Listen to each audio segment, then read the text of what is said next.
Here. Ralph Carson. Philip Jefferson. Here. Jehan Hodges. Here. Sherry Phillips. Here. And Michael Voiland. Here. That's all members present. Thank you. Mr. Carson has volunteered to do the invocation this evening. Our Heavenly Father, we come before you this evening in prayer to ask for your blessing on our town, our state, and our country. We ask you to provide comfort as only you can to those who have lost loved ones in the devastating fires in Hawaii, and for the hundreds who are still missing. And bless all of the first responders in this time of need. Guide us in our deliberations this evening to be diligent and thoughtful, and to make the best decisions for Garner to your glory. Amen. Amen. Thank you. Moving on to the adoption of the agenda. Any comments or a motion? I will move that we adopt the agenda. I'll second. All right, we have a motion and a second. Okay, and I will call the vote. Gina Avent. Aye. John Blasco. Aye. Ralph Carson. Aye. Philip Jefferson. Aye. Jehan Hodges. And Sherry Phillips. Aye. And Michael Voiland. Yep. Unanimous. Moving on to the minutes from the July 10th meeting. Do we have I'll make that motion. to? Adopt the minutes from the last meeting. Thank you. Do we have a second? I'll second. Any conversation? Hearing none. I think we're ready for a vote. Okay, I will call the vote. Gina Avent. Aye.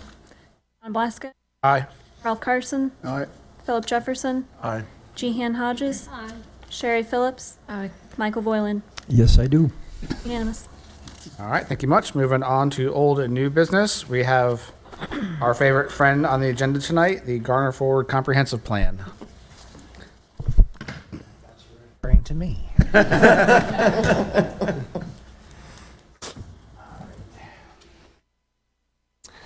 I will come down here so I can be showing this on the screen as well as going through it with you. So earlier today, we received version 3 of the comprehensive plan, and I have printed out for you the pages that have changed. In most cases, it's part of a 2-page spread. So if you pull side by side, it'll look like what I'll be showing you on the screen. And there's not a whole lot to go through, but I will go down here to pages 30 and 31 is where the first batch starts. And so these first changes here on pages actually 31 through 33, although page 30 was condensed a little bit to give us a little more space. This is in a page layout document, so this is not really a text editing type of document. So when you see the yellow boxes, that's actually a yellow box. It's not it's not text highlighting. So the person on staff who is doing that for Matt, it's not the easiest thing in the world. There's just want everybody to be aware that there's some steps to go through to try to keep this highlighted for everybody. So at the request of council, there was, particularly of Mr. Dellinger, there was a question as to whether or not we could categorize some of these guiding principles. And Matt had gone back and forth with different ways, and I think his struggle with it was just he would do it one way, and then he'd look at it through a different lens, and he'd see it a little differently. That probably 3 or 4 times, and then just really wasn't sure. So Mr. Dellinger was very gracious in kind of laying out his ideas for where he thought the priority should be in terms of categorizing them. So that's what you see here now on pages 31 through 33. Just trying to give things a little more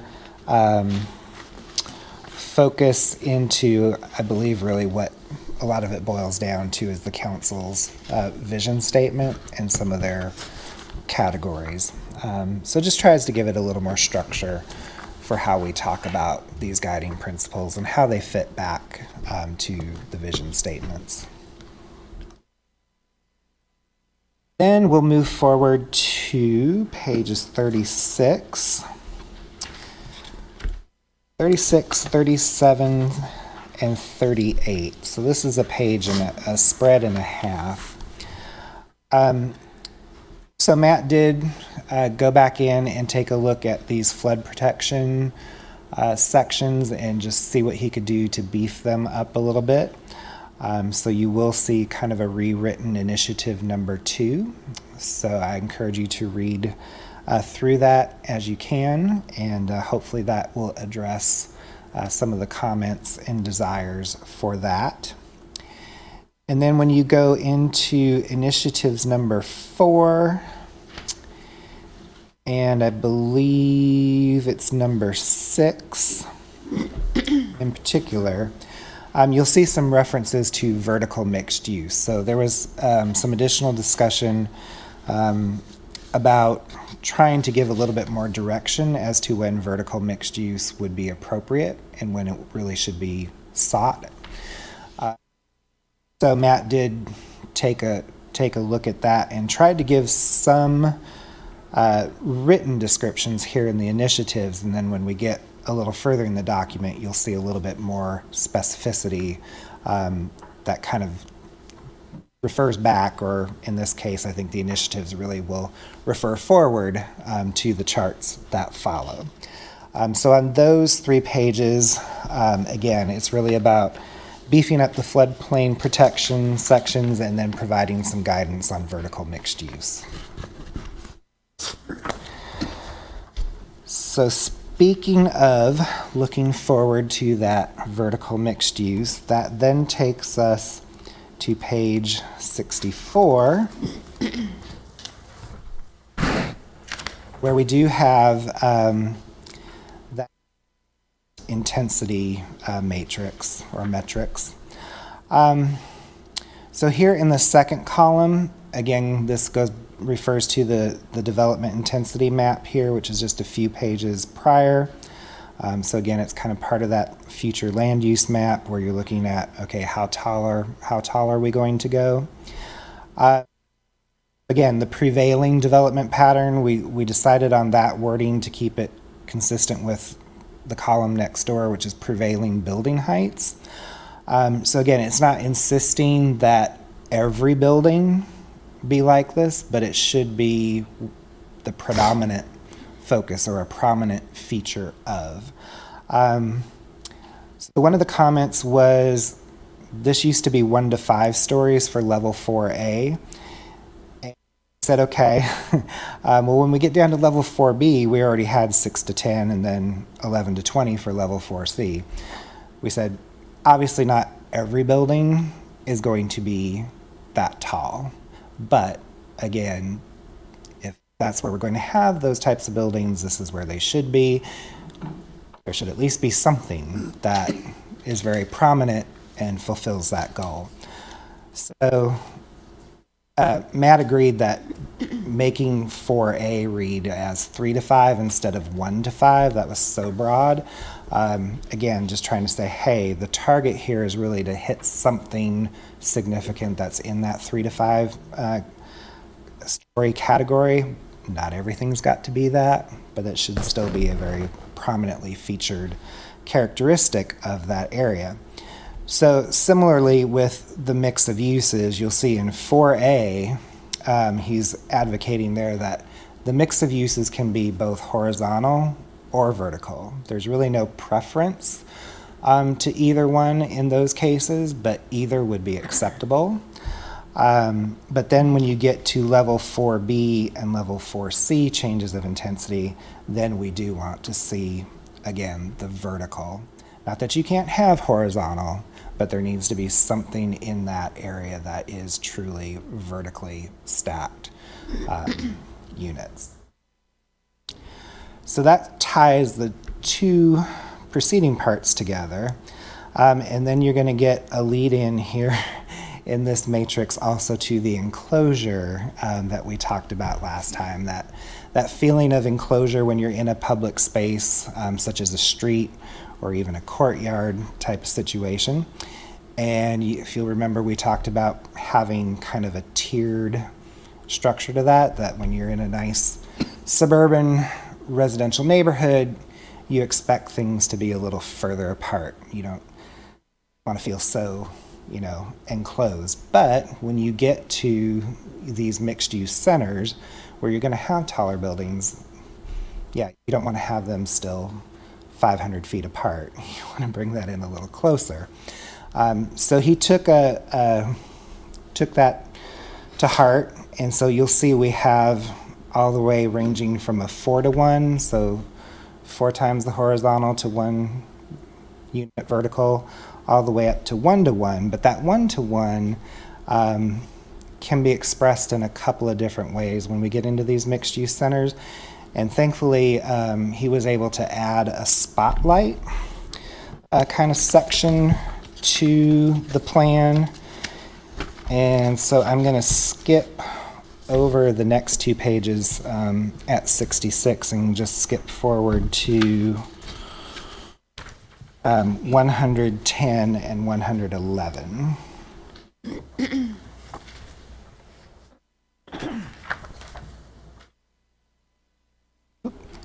There we go. So he added this 2-page spread that just specifically focused on sense of enclosure.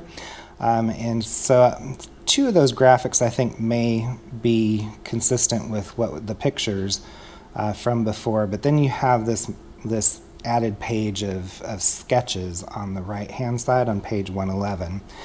And so there you kind of see how that works. But you'll notice down at the 1-to-1, of course, when your buildings start getting much taller than your street widths, you're actually going to probably exceed that. And our ordinance actually does call for stepping the buildings back. So there I did express my thanks to him for kind of, focusing how that 1-to-1 still works at the ground level and those floors that are, those second and third floors in particular that kind of give you that sense. And then I thought too, it was kind of interesting that even in these places where you do have a wider spread between the buildings, you still can use other features, whether it's your landscaping materials or other hardscaping treatments, to kind of break that down and still give people a little bit more sense of place. So he used the example here of with the green dots being your street trees that would be near the sidewalks, and then maybe you even have a median that's planted and there's a tree in the middle, and that can still kind of give you a little more sense of enclosure in those wide. So given what we talked about last month, do you feel like you understand that better? Gives you better. Just going back to page 64, 65, the ratios, they're kind of in the same format, I guess, as the intensity metric. So is level 1, level 2, level 3 the same as on the next page where 4-to-1 is level 1 and 3-to-1 is level 2? Yes. Okay. Yes. Yeah. So when you look at that, it'll actually show up as 2 side-by-side pages. So it's meant to read as a 2-page spread, but yes, you're right.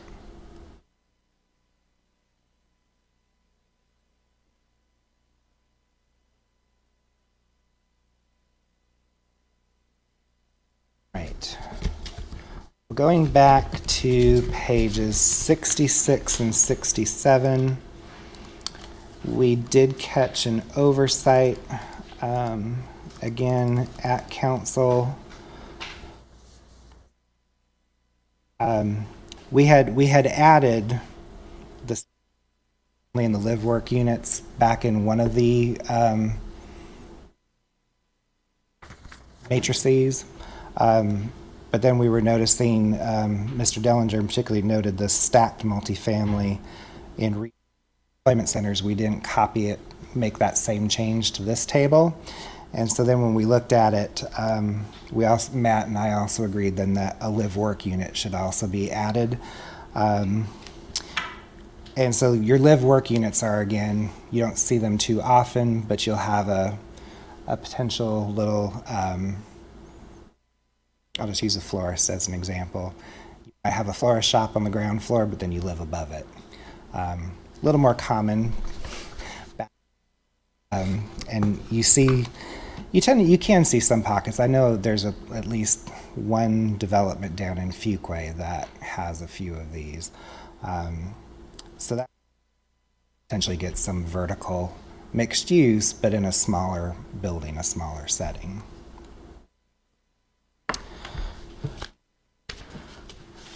So again, that was mostly a correction just to be consistent. And then we'll flip ahead to page 112. And if you'll remember, we talked a lot about the nearby development, character, quality of existing neighborhoods. So this used to be, I think, just the first paragraph in the previous version. So Matt has expanded that first one with a little more detail. So that's now 3 paragraphs worth of discussion. And it really tries to get at the infill portion. Remember, I think we talked a little bit about what is infill. Clearly, when it's a very small lot and it's surrounded by other development, I think we all recognize that's infill. But when you have a bigger, 50-acre site, sure, it's surrounded by development when you get to it, but it's still 50 acres. That's, a very huge piece of land. So at what point do you get to where the focus starts to shift a little bit? So he tried to kind of describe that as your site grows, then your transition and your sensitivity really needs to be super focused at the edges where you're actually meeting that other development, but it gives you more room in the middle of the sites to be different. When you get further away, you don't need to be as context sensitive. So again, just the idea of the bigger the site that you have to work with, it's not necessarily that the whole site has to be sensitive to the surrounding development, but particularly at the edges is where you do want to put that infill type focus.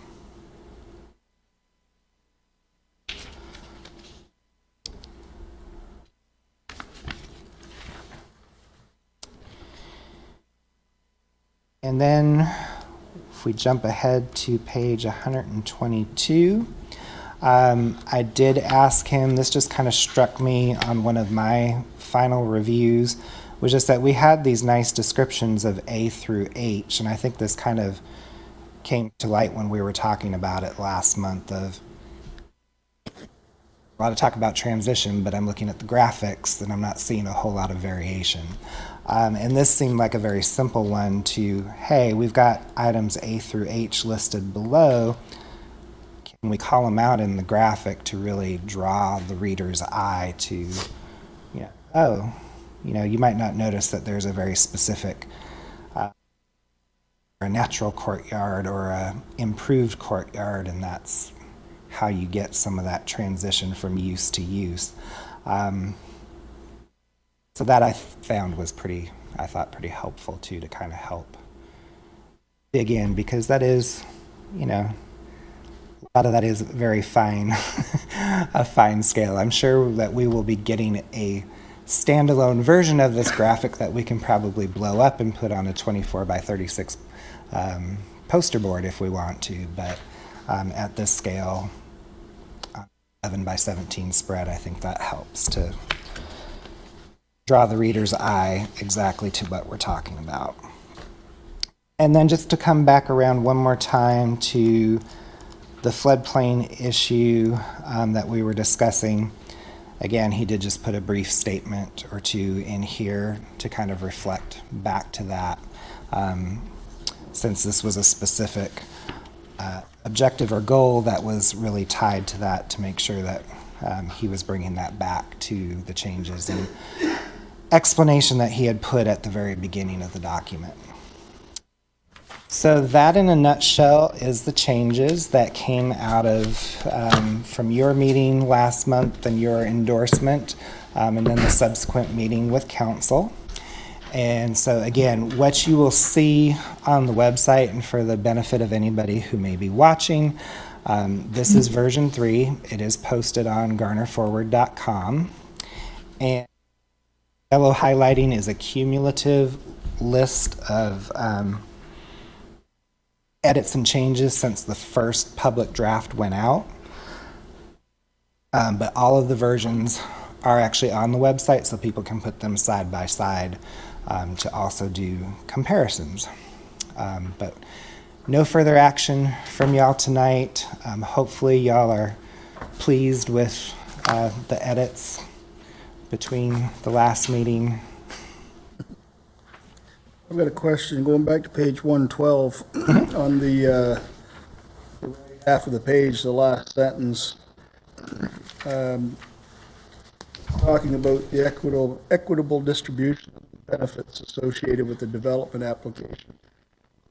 Is that regarding public transit? Is that EMS? Is that water sewer service? What is it that they're trying to provide equitable distribution there for, between an existing development and a new development?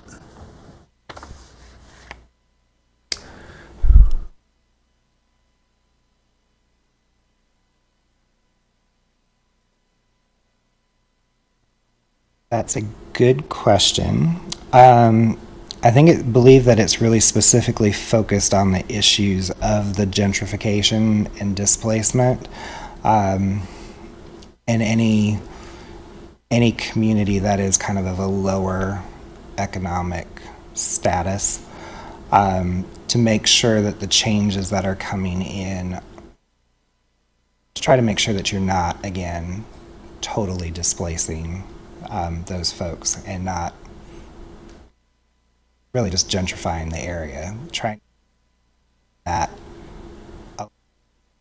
existing folks to remain and not get priced out.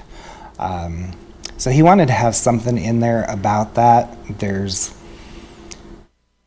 lots of literature and studies that have been done on that over the years, and I think he just wanted to try to reflect that is kind of an evolving thing, and for us just to be consistently aware of that and try to get as we can on, if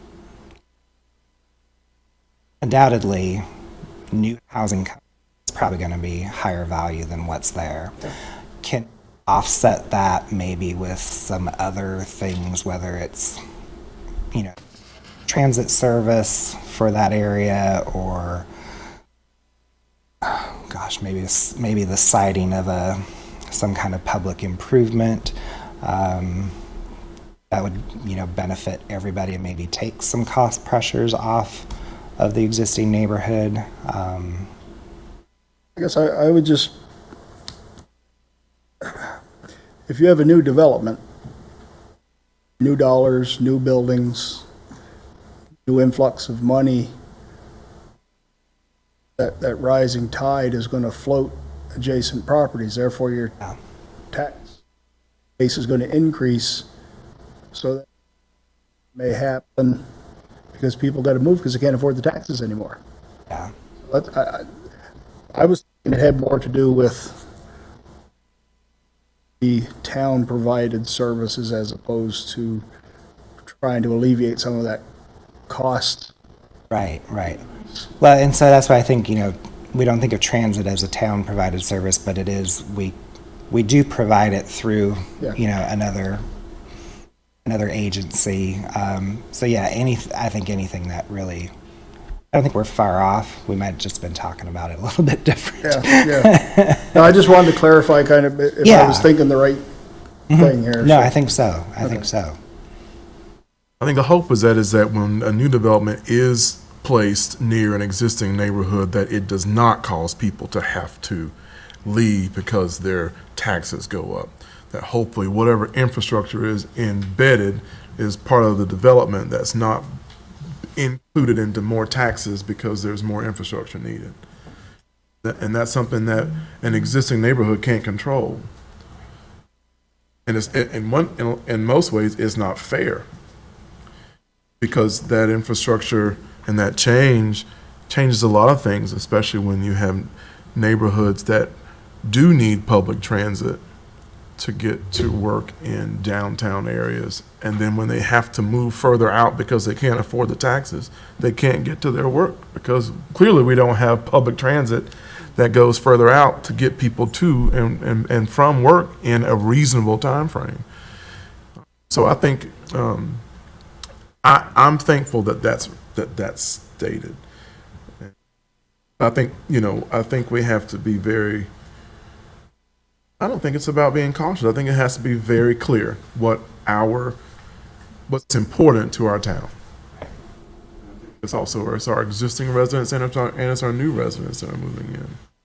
So much of that is happening in so many areas around the triangle where one day I drive down a street and the houses that were there are gone. And the houses that do come up are completely different than the existing context of the character of the neighborhood. And it's somewhat bothersome and worrisome at the same time. So, And we've seen applications come before us where we have a developed shore subdivision, and all of a sudden there is somebody proposing something that the intent is to fit into the neighborhood, but we see architecturally that it doesn't come close. exactly. And yet we're looking at it from perhaps a zoning standpoint, and maybe with all of this documentation now, we can start to say, architecturally, what you're proposing doesn't really fit. Go back to the drawing board.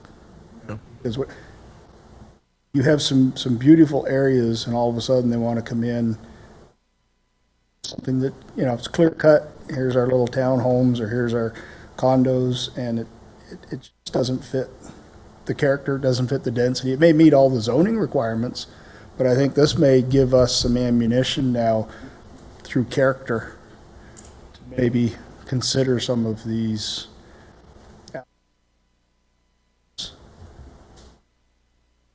I think that's a positive. It's more defined, like it gives us those definitions of, okay, just like you said, above zoning changes, now the next level of meeting the criteria that meet our community character needs. And that's where it's going to be important. Like I say, we're going to have to get used to trying to feel text of the site.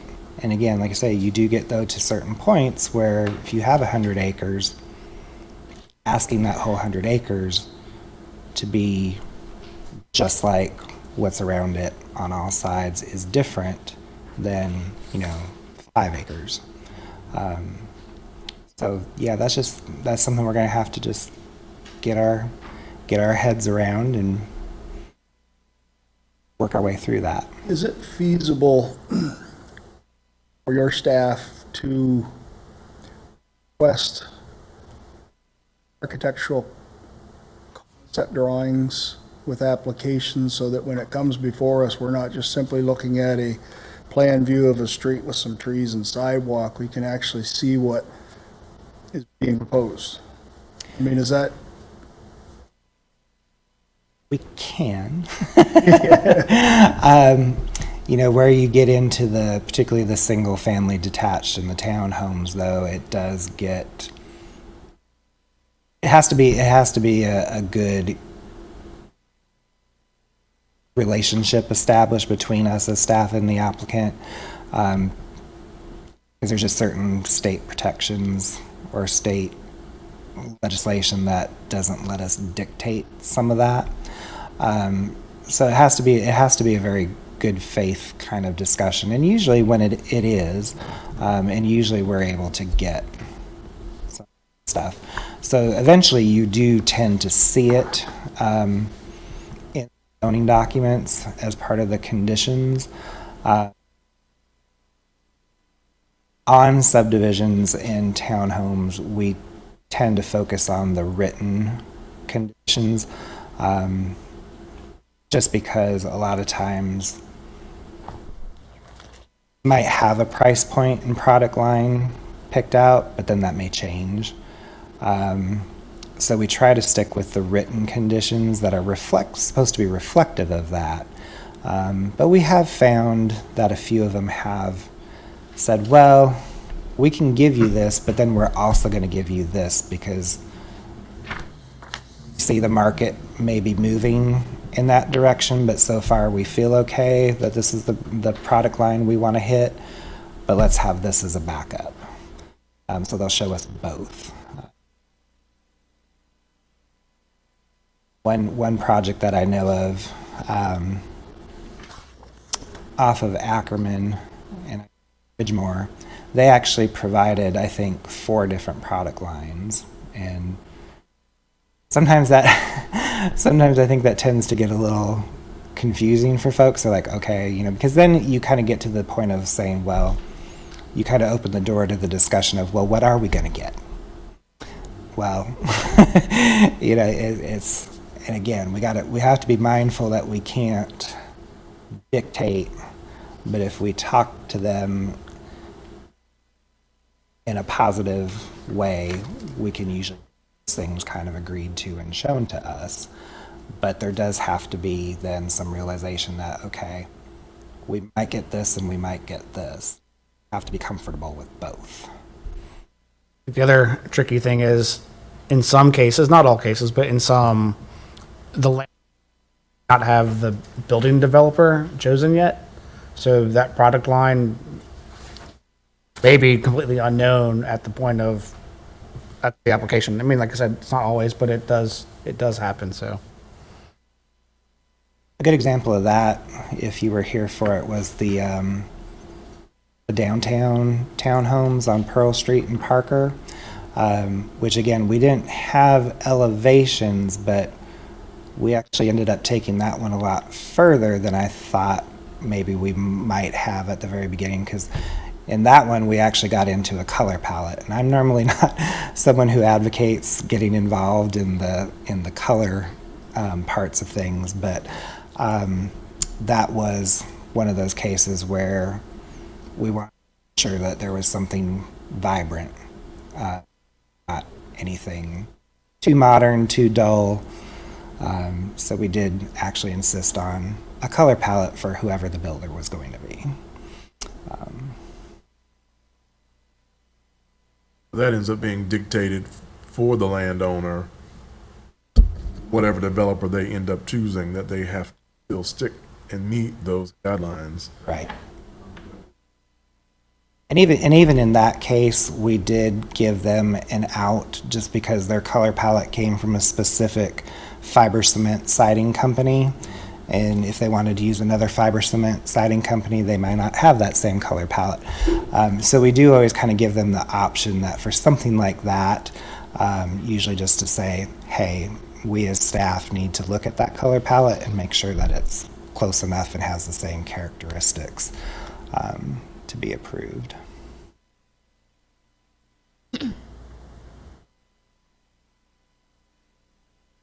All right. Well, does everybody still feel good about your endorsement from last month? Yeah, absolutely. I am. I'm very pleased with everything in yellow. I'll put it that way. I just have some questions. Really, I want to know how confident and satisfied you are in what I'm about to say. I like the use of the word prevailing. That fits what you're trying to get across there. So that was a good one. On pages 64, 65, terms are stacked, in block, build to, and page 111, step back.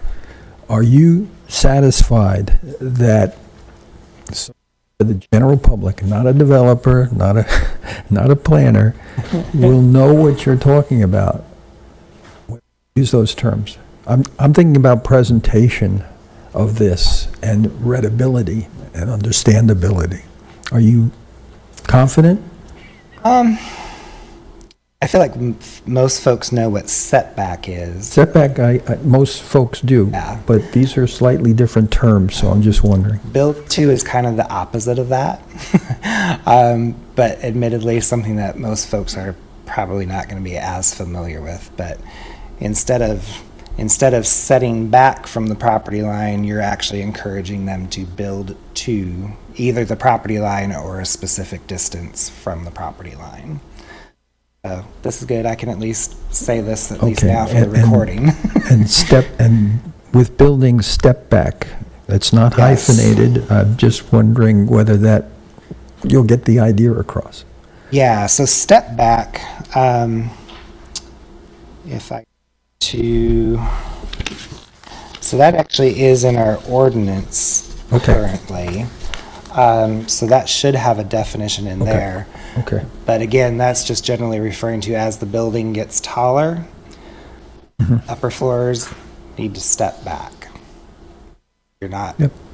have a consistent wall. And then mix of uses, yeah, the stacked versus in block. This refers to vertical and horizontal, but maybe a little more specific for those of us in the field. That So was, as not that to was give, my thought, yeah. yeah, so as not to give the developers a little too much leeway with that. So, Okay. but yeah, but all good things. Just think about it, that's all. Absolutely. Ed? I kind of appreciate the rethought on page 110 and 111 on the street proportions, that we really talk about the enclosure that the building footprint creates along the streetscape, that it's not just, back of curb, but it's, and the fact that the image that represents the placement of mature trees that also create the same type of enclosure, that when we place trees in a landscape, or we select the planting that's going to be installed, that those trees, when they are mature, should develop an enclosure that creates a type of character along the street. That happens with the canopy, it happens with the vertical trunk of the tree, it creates with the line along the streetscape. So I appreciate the term use of sense of enclosure as opposed to streetscape dimension or Street width to height ratio or something. street or back of curb or. Yeah, and in fact, in older towns, older cities, when you have really large old trees, that's own enclosure. Yes. The crown, the shade, the drooping, that's its own space. Almost, some people call being under some of those large old trees. I know there's some in Kingston, Ontario that I'm aware of, being in a cathedral, being in a church, being in a sanctuary of sorts. So there is that sense of enclosure when they get big. Yeah, and I think that may, I don't, and I'm not going to speak for Glasgow, our landscape architect, but I know he's mentioned, the types of trees that we should be looking at. Those, when they are mature, the right tree provides the right type of spatial character along those streetscapes.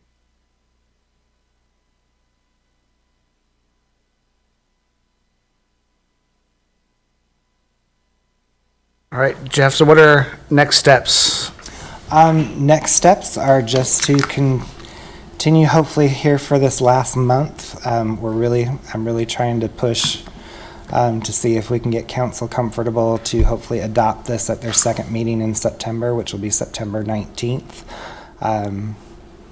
At this point, I feel like we're responding and hearing the comments that have been given. So just if you know folks who are document and want to give comments, they really need to be giving the comments now, so that we can try to address them. We won't be doing, or at least we're not planning to do another draft. At this point, if there's anything that's going to be changed, Matt would just propose that we document that change like at the decision meeting and just say, okay, we're going to adopt it with this change to be made, or these changes to be made. So yeah, just really trying to encourage anybody that you may know of that does have any remaining comments or questions, just to please reach out to us. There's a lot of good stuff in here that we as staff are anxious to not using it. We're already telling people and using it as a guide to say, this is the direction you need to be moving. But to actually have it adopted will mean so much more. So yeah. Do you see any of the groups or perhaps developers or landowners or whoever has been coming to you with any potential applications receiving those comments from you in a positive way? Yeah, I think very much so.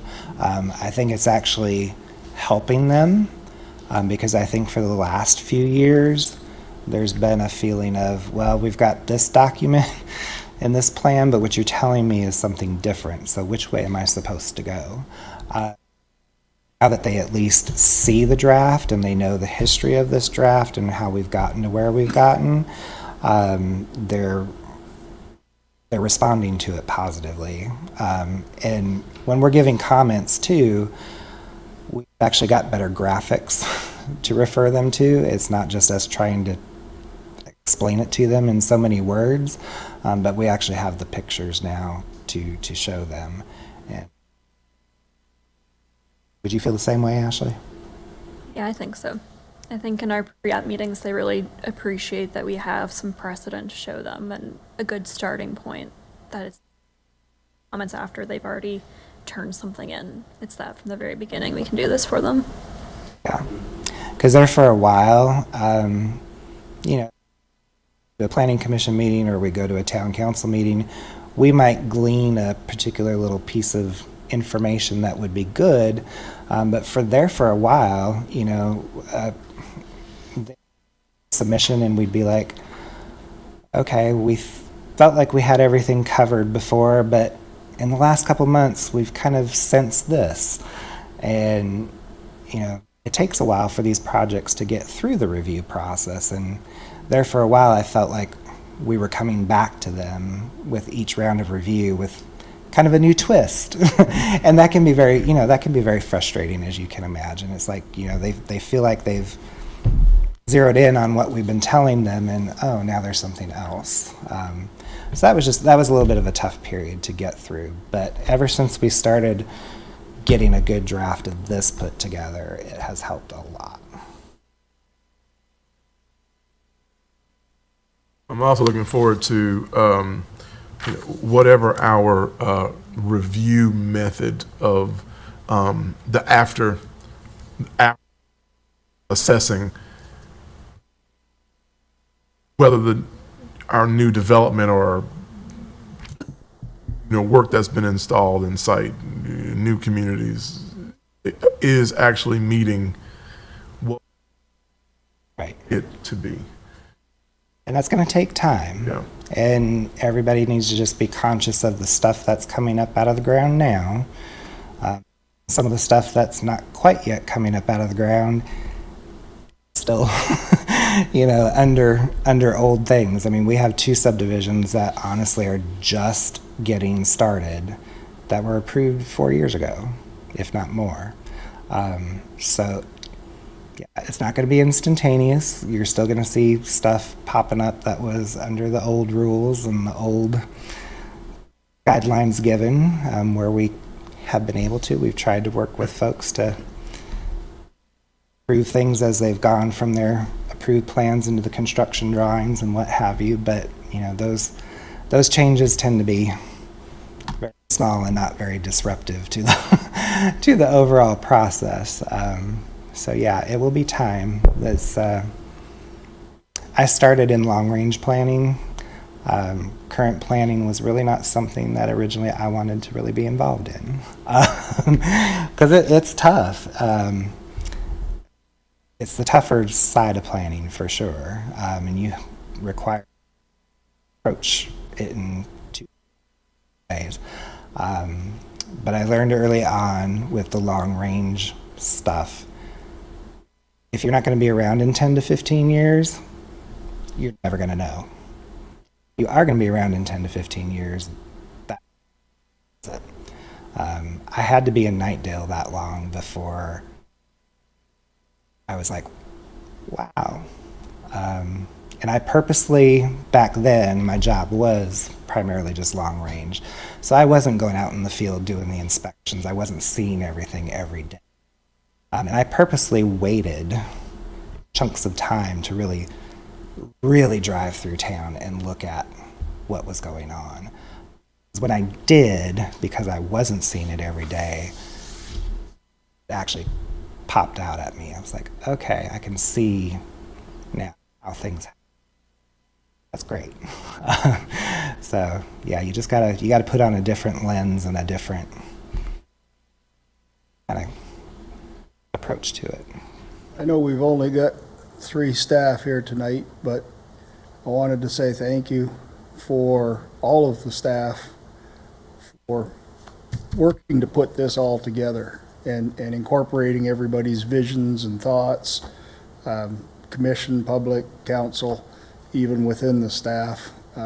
It's been a long road, and I think that, like, you see the benefits of it, but please tell all the staff that they've done a great job, and kudos on getting it over the finish line. Almost over the finish line. I'll Yeah, I second remember that. originally at the beginning we Yeah. thought this was going to be 6 to 8 months. I think we knew better, but it's always good to have an ambitious goal.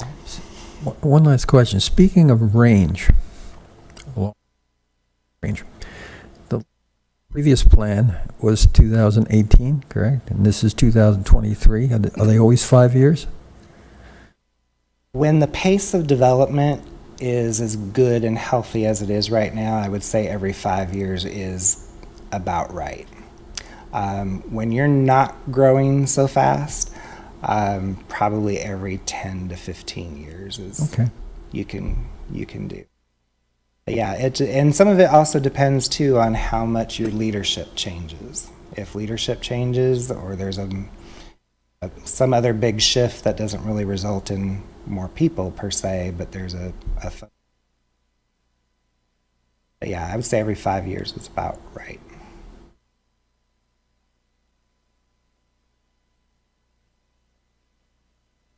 Alrighty. Thank you very much. Okay. If there's any final comments, please get them to Jeff the next week or two, and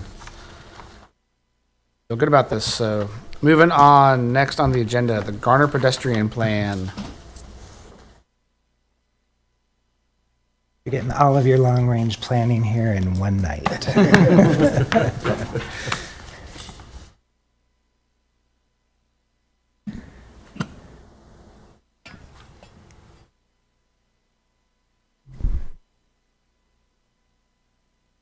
Good evening, Commissioners. I will be presenting the Garner pedestrian plan on behalf of our consultants at McAdams, who helped us put this together over the last year.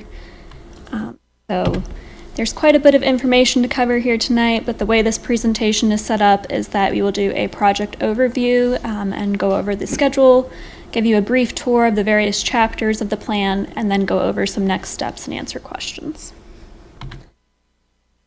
So moving into schedule, the project begun last spring with a kickoff meeting.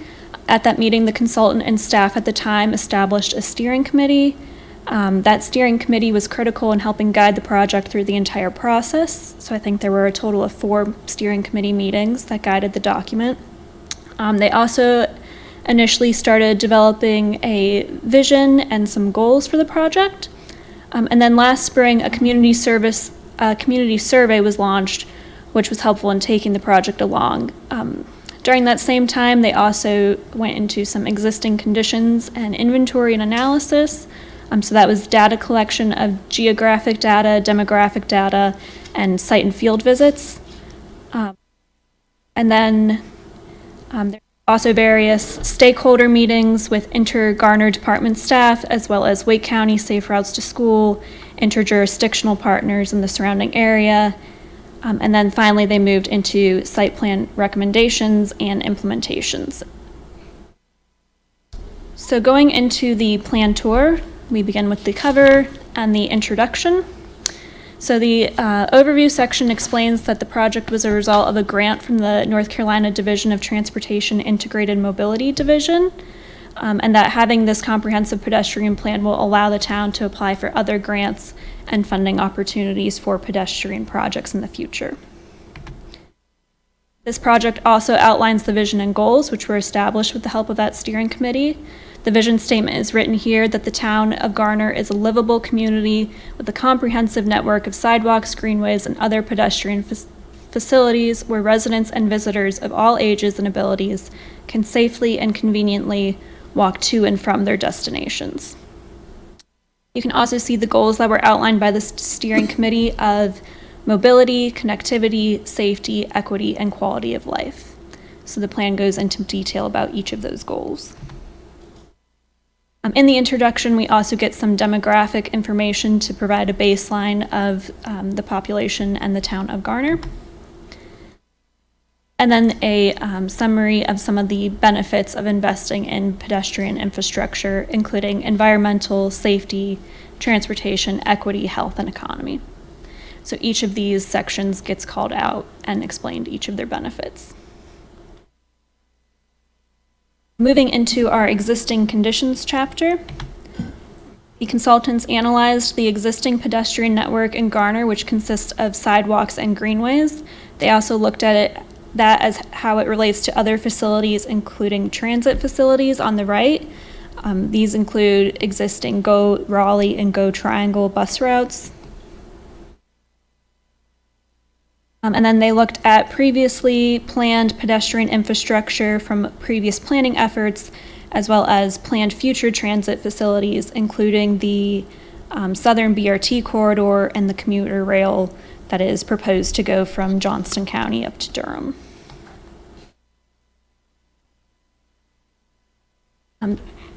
They were including pedestrian crashes and fatalities, so that they could identify where there are concentrated areas of trouble within Garner to address within the plan. And then they also looked at some social vulnerability data to help indicate where further investment might be needed. So some of the previous planning efforts that they looked at in the town of Garner included the town of Garner transit study, the Parks and Rec and Cultural Resources Comprehensive Master Plan, the Garner Forward Plan. This would be the 2018 plan, not the CLUE, because this begun last summer. The Garner Forward Transportation Plan, and then the Campo MPO Master Plan and NCDOT Great Trails State Plan. They also looked at some existing policies from both the state and federal level, going all the way down to the local level with Wake County's plans. And then they did an inventory through the town of Garner with some site visits where they were able to identify some missing spaces within the network and some blanks and connections that needed to be made. And then they were able to identify the conditions of the sidewalk if repairs were needed and various maintenance that might be needed in the future for each of these. So as you can see, we had the existing sidewalks, some side paths, which is that wider sidewalk, and then some off-street greenways.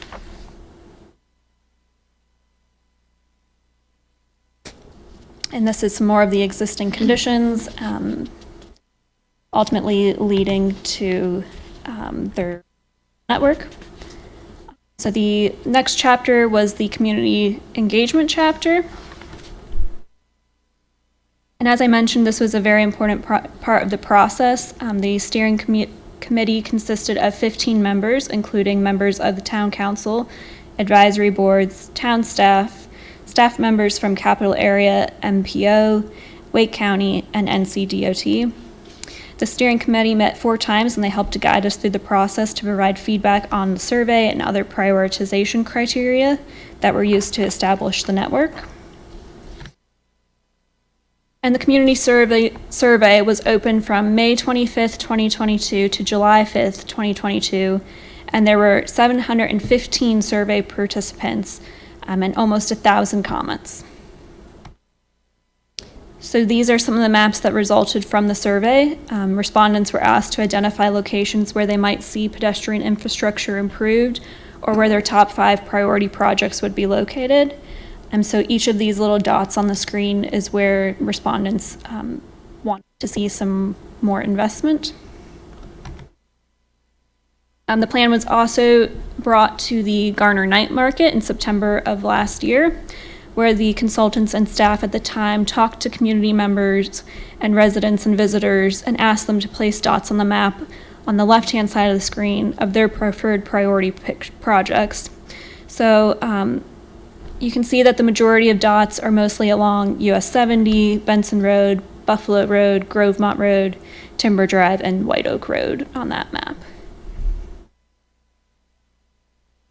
There were also a number of interjurisdictional meetings, so with the city of Raleigh, with Wake County, with the town of Clayton and Johnston County, with the Wake County Safe Routes to School, and as well with departments within the town to coordinate regional transportation planning and other pedestrian planning efforts. So the next section of the plan is the network recommendations. So they began with developing design guidance and criteria for proposed facility types, which include greenways, sidewalks, as well as side paths, which are those wider on-street pedestrian facilities. They provided some recommended details of what those sections might look like.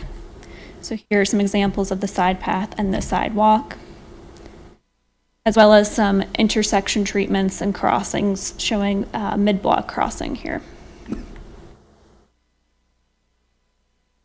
So this is the full pedestrian network on the map. It incorporates all of the recommendations from community input sessions, staff feedback, committee members. They aimed to provide access to existing amenities within the town and to serve growing underserved areas and bridge existing gaps.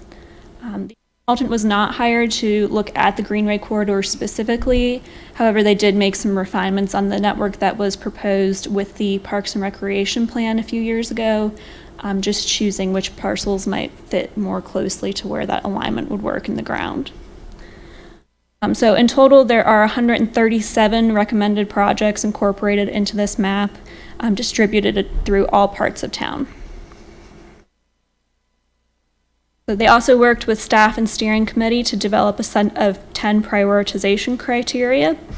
These include improving areas with high rates of pedestrian crashes, connecting to schools, and connecting to transit activity centers, connecting to parks, projects that were called out in community input, and projects that would be most equitable, among other criteria. And from there, they put the 137 projects and calculated what their prioritization score would be based on those 10 criteria. So here I've included the list of what the final scores were. You can see the top 20 or so projects on this first page and how they scored. So the top scoring project being with 80 total points out of 100 based on those criteria. So I'll just flip through these briefly for you.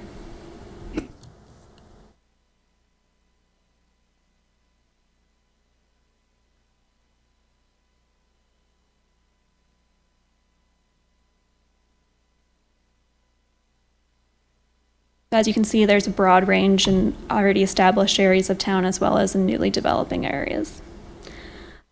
So from that scored list, staff selected 6 projects that we wanted to explore a little bit further.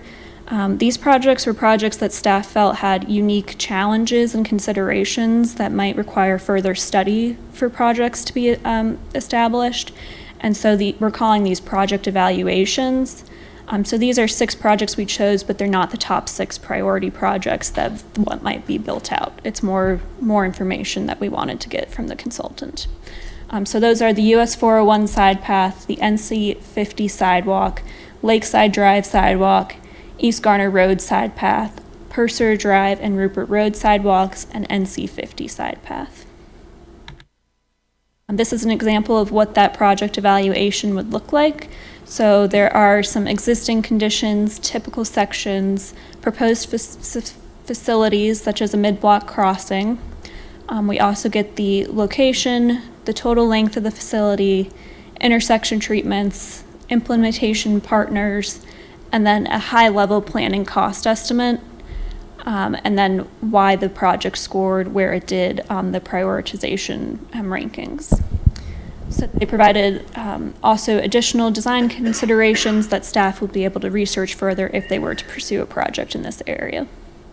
So along Lakeside Drive, I also included the NC 50 side path as an example of what a side path cut sheet might look like. There were a total of 6, but I did not include them all in this.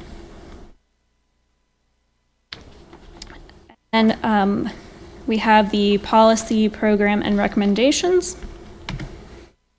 So there were a number of programs that the consultant recommended that we could be involved in, including the Watch For Me NC, Let's Go NC, Safe Routes to School, which encourages children to use pedestrian facilities to walk to and from school each day, and Eat Smart, Move More NC. There are also various encouragement programs that we could implement, such as a walking map or a mobile app that shows the existing pedestrian network that encourages folks to use walking as their primary mode of transportation. And we could hold events such as walk to school days or walk to work days. Additional policy recommendations are listed here, including establish wayfinding standards in the Unified Development Ordinance that create a cohesive wayfinding system across town, establish a pedestrian advisory committee, or expand the role of the Parks and Recreation Committee to also include some pedestrian safety and pedestrian project type advisory roles. Implementing a complete streets ordinance, that such as how NC.DOT has implemented a complete streets policy. Amending the UDO to include placement of parking lots behind buildings to allow the front facades to be more of a pedestrian-friendly environment and to promote walkable neighborhoods. Define active transportation facilities in the UDO so that there's more specific guidance for developers coming in with new projects. And then amend the UDO to explicitly require that developers build multi-use paths. So the last chapter of the plan is the implementation chapter. This chapter outlines some of our key partners for implementation, including different departments within the town of Garner, the town council, the various commissions, NC.DOT, and our regional and county stakeholders, including Wake County and the capital area MPO, local residents and community groups, and of course, private developers. And then on the right is how they break down how each of these partners would play a role in the implementation. They also provided to us an action plan, which provides a summary of specific steps that will need to implement the pedestrian plan. Some of the key steps are adopting the plan, coordinating with Capital MPO to amend the Connect 2050 MTP plan to include recommendations from this same pedestrian plan, and then establishing that bicycle and pedestrian advisory committee, or expanding the Parks and Rec committee to include those duties. And then they also provided key steps that we would have to take in each project as we move forward into design and implementation. So from feasibility study to design, construction, and operations and maintenance. And then finally, the plan includes a couple of appendices, funding resources, design resources, some community engagement materials from the process, project evaluation cost estimates, and then funding resources that cover federal, state, regional, local, and private opportunities. So I can just flip through these quickly for you.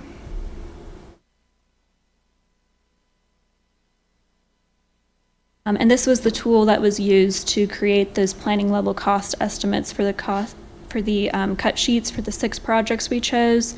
So they were able to enter all of the information into NCDOT's pedestrian tool here and create these high-level cost estimates.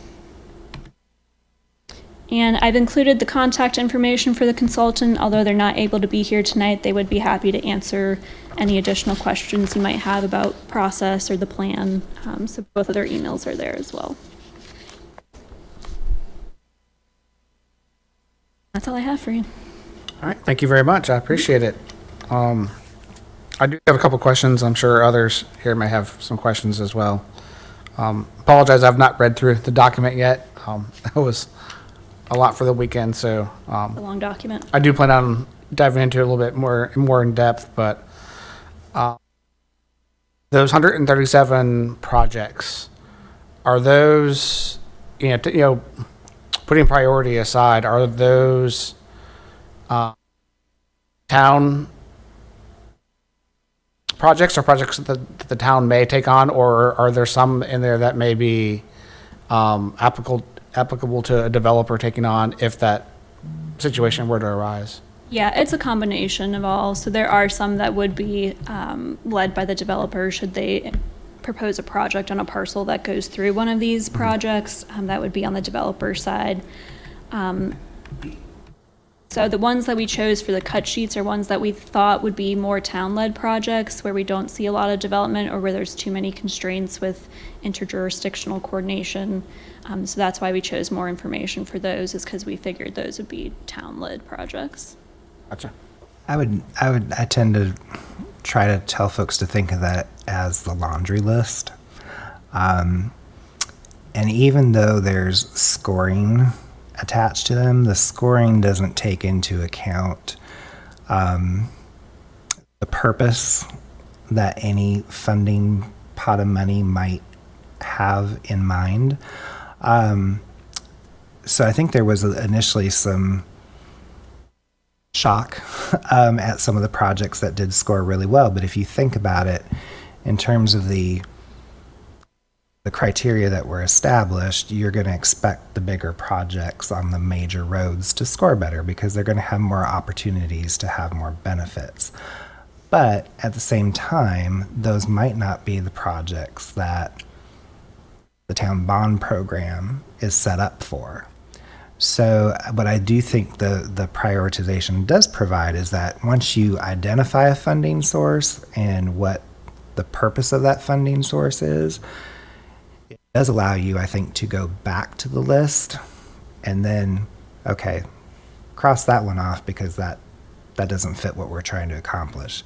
And one of the things may just be size of project. It's going to, eliminate some, but then it still gives you, once you narrow that down, it does give you some sense of, okay, now that I see which projects could be funded with my pot of money, how do they score? Sure. Is there some way to add a column or columns to the matrices that kind of define that sort of funding, or what,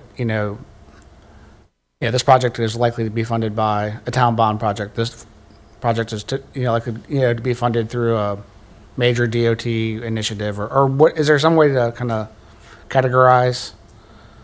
I think we can, as those funding pots become known.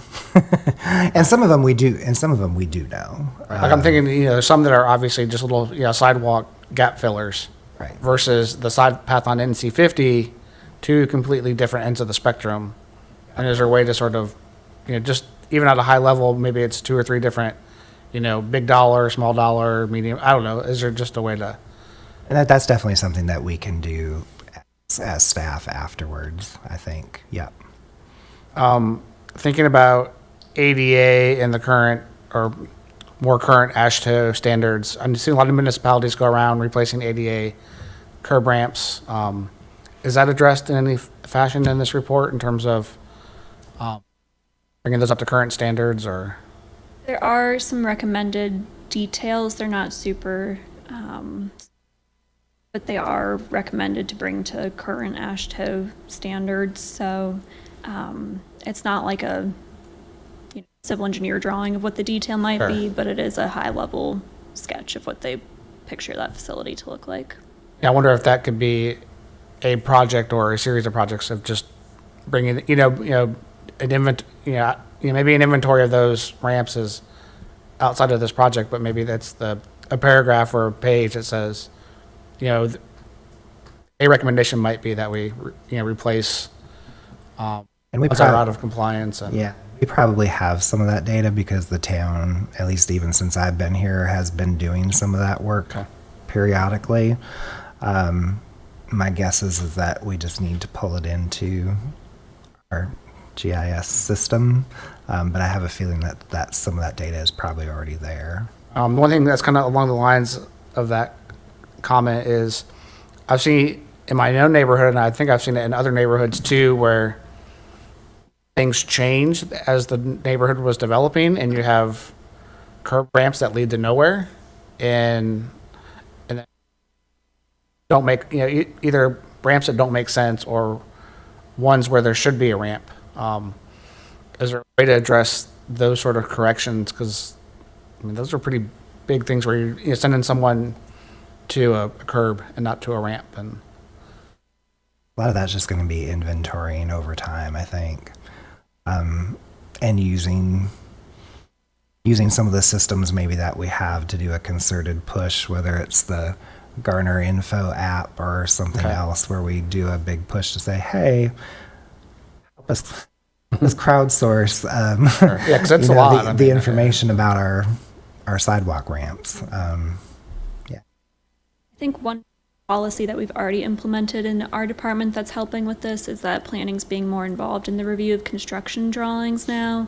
So whereas before our primary review was with site plan or subdivision plan, now we are involved when those changes get made, so that hopefully we can make recommendations of better crossings, of better Gotcha. curb ramps. Yep. So I think in this plan, it would be nice to see some sort of, that ADA ramps in general are addressed, whether it's, one that's correcting the ones that don't go anywhere or don't have receiving, bringing them up to current ASHTO standards, whether it's, like I said, whether it's a page or a couple of paragraphs, I think it should be addressed in this plan, because that's, even though it's the details, but it should be somehow, I think, addressed. We can take a peek through it and see what there is. One other comment, and then I'll let others speak. Going back to one of the proposed cross sections, I know that's not, that was just an example, but it started to make me think that at opportunities and promote opportunities where maybe side path, sidewalk, trail, whatever it happens to be, gets pushed further away from the curb, and then that space between the curb and the path becomes green stormwater infrastructure opportunities. And so urge that through this, and maybe it's just some of the graphics get updated to reflect that, and it just sort of shows it as an option. Medians are great opportunities for those areas. Just bring do a little stormwater treatment, and then I also think too, thinking about some of the crosswalks, just art crosswalks are fantastic. So I think things are already start to kind of in there. Just little, if we can maybe ask the consultant about just implement, showing some of those things in the graphics that show, so it's not just, it shows a breadth of ideas, and it's not saying that it has to be this or this or this, but it says it can be this when the situation warrants it or makes sense. Like I said, maybe it's just a graphic thing it gets sprinkled in there where it seems, at least it shows we're thinking about those things. That was all I had. Just to dovetail on what Mr. Blasco had mentioned regarding the ADA, if they could also look at some of the busier crosswalks as far as signalization, cones for crossing or flashing lights for the visually impaired. Some of the median island have the standing area if you're trying to cross a 4-lane. They could look at, you know, if you're updating a four-way intersection, major intersection, take a look at the hearing and visually impaired signalization and updating that crosswalk area.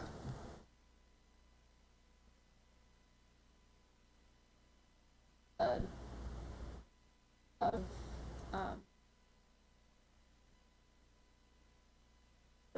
new ones that I've looked at those. And kind of back in with that, they consider crosswalks and the amount of time that's determined.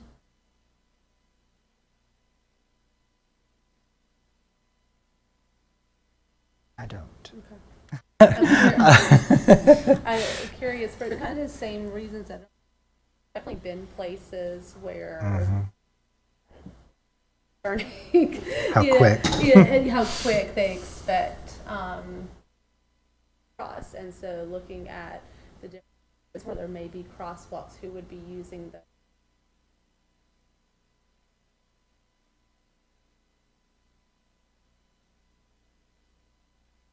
Yeah, I would think that there's probably some, or can we not? Yeah, she doesn't have a microphone.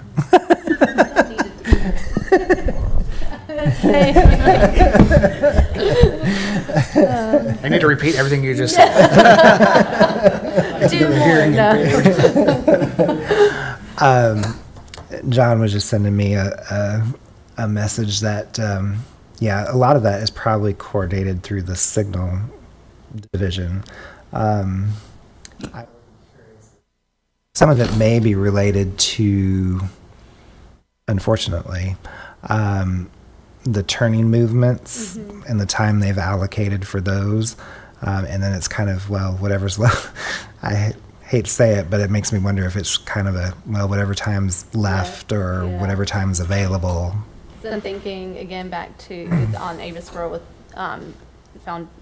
is it called the Foundation? Yeah, Am I saying the- Foundation okay, Senior make Living. sure I'm Yep, not saying you the got right. it. So then you have a 4-lane crossing over Timber there, and so and And Timber those they have a Spring. ton of turn lanes, but you have people who may need more opportunity to cross. You have people grocery shopping and walking, so now carrying bags of grocery, just a lot of different Yeah. considerations there that may still make it dangerous for someone to cross that area, so especially if there's not the appropriate signage or time to do it. Yeah. That's makes me wonder if, for instance, when we have traffic impact studies done, it usually involves those major intersections. And I know that there's the congestion management unit that looks at those, but I kind of wonder if anybody from their signal group looks at those, because that's potentially where, you know, they could even be recommending some to, you know, extend a median or establish a pedestrian refuge halfway across, because the time is so short to make that wide a crossing. I'd hate to see projects that end up not actually being accessible when that's in their vision statement, Right. so. We can definitely do some more inquiring on that. That's a good question. And Mr. Carson, going back to your point, I would note that there are 2 other crosswalk kind of conditions that are recommended in the plan. One being a rectangular rapid flash beacons that has the light that lets cars know that you're coming, and then a high intensity activated crosswalk as well. So there are some further considerations. One of the things that they might want to look at, following up on Ms. Hodges' comments, is if somebody actually pushes a pedestrian button on some of these wider crossings, that it actually is programmed to give you more time. That means somebody's actually there, as opposed to just during the regular cycle of lights, Right. you're given 20 seconds, but if somebody's actually there and activates a button, it gives you 40 seconds. Something to that effect. There's just a way of programming that by activating the button, that would trigger another program to work. And you said high intensity, is that the noise? Yes. Interesting.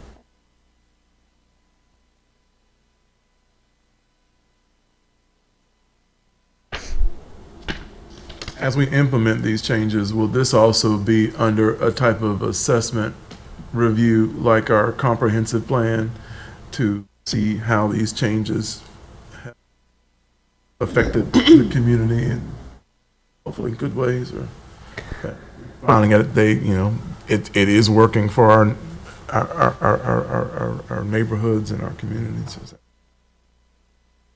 I think any kind of assessment would probably be internal at this point. So when our transportation planner position gets filled, I think that it would probably fall onto them to implement some kind of review and analysis of the plan. survey or? Yeah. This is one of those plans that you don't do quite as frequently. And actually, this was funded directly through NCDOT. And they've changed kind of the nature of this grant program over the years. It used to be that they left all the grant administration to the jurisdiction. They've actually streamlined that and taken that back in-house. So, like, we didn't even, not that we're not happy with what McAdams has done for us, but like we didn't have a choice really as to who the consultant was. All that was handled by DOT. So we're a little bit more maybe hamstrung than if we had participated in this 10 years ago. But we're still, I think, getting a lot of the same stuff. But it's really geared towards making sure that you do have a plan in place that at least you can refer back to as long as things haven't changed so drastically, to hopefully put you in a better position for getting access to grant funds for actual construction. So just, I don't like to overlook that aspect of it. But yeah, definitely the transportation planner, this would be, to be keeping mind of and making sure that we're continuing to move forward.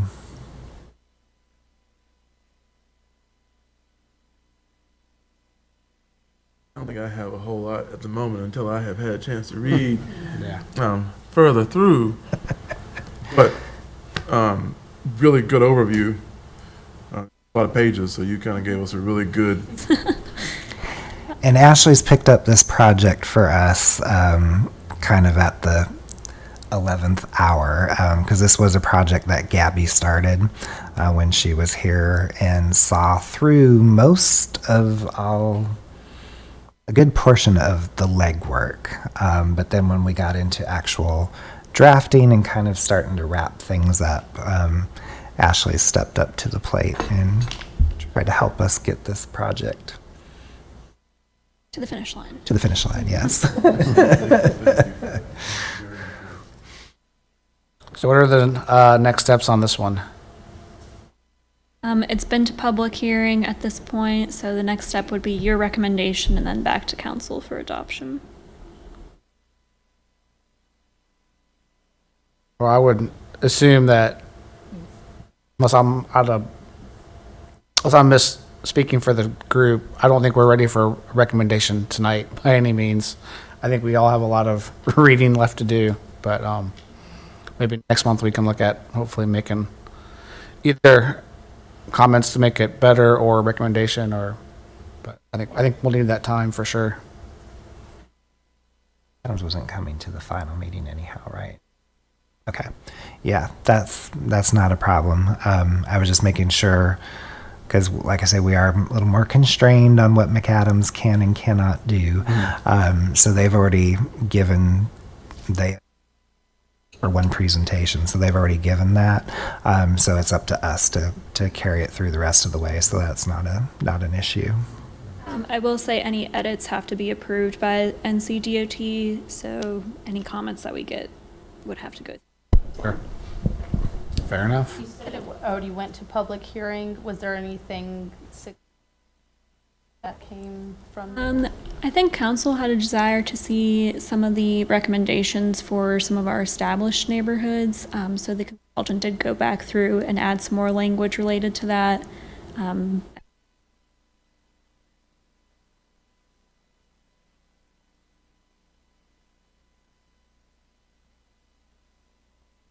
All right, great. Unless there is no other comments on that one, we appreciate it. And we will hopefully have something more to discuss next time. Good. Or hopefully a recommendation. That, anything from you, Jeff? Just to remind, going back to the comp plan, so I wanted to let you all know that we will have print copies coming for you. So we did just get this. I contacted the printing company today and have given them the green light to go ahead. So when we get those, which should be no later than the 22nd, would be to have us dropping those off on your doorstep. And we'll be doing that for both you and the council candidates. And there will also be some print copies available for the public, so I do want to state that as well, for the benefit of the viewing audience. And if you know of anybody who's wants a document to review and give comments, we will have some copies available for the public. And then let's see, we have 2 new employees who have started, one of them last Monday, one of them today. So that's our planning technician, Thomas Waltersdorf, and Alex Bone, our new GIS specialist. So there's lots of training time that we are all trying to squeeze into our already busy schedules. But all good time spent. So our focus will now be shifting to our Planner 2 position and the Transportation Planner. I still have an interview set up for the Transportation Planner here in a week or so. So continue to have some good movement on that. Just want to say thanks to everybody for bearing with us the last few weeks. Many days it's just 2 or 3 of us holding down the fort right now because we've also had 2 folks back out on FMLA leave. If you would like an update on that, I can certainly talk to you after the meeting. And yeah, but we're going onward and upward. So we had 5 of us in the office today, so that was great. But that's all I have for you tonight. Great. Anything from the commission? Mike Voilan's monthly VA clinic drive-by report I was hoping for that. in a phrase, moving on up. They building that way, Yeah. up. It's nice to see. That's good. I wish was it the Duke Hospital there at Timber and 50? They've been moving dirt for a while, but there's I have no vertical yet. You can't see through the blue tarp. I was going to mention that, in my opinion, if we have an agenda packet that's like this, just digital. Save Ashley from driving around, or whoever from driving around. Although she may actually enjoy the out of the office for a little bit, but unless anyone else really wants one of these, but I am something like this. Digital is totally fine. We can always have a print copy for you here waiting on you. Appreciate it.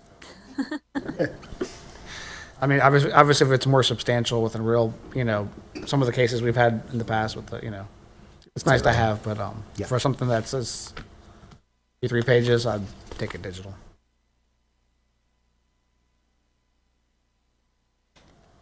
All right, anything else? Hearing none, with that, we will adjourn. Thank you, everybody.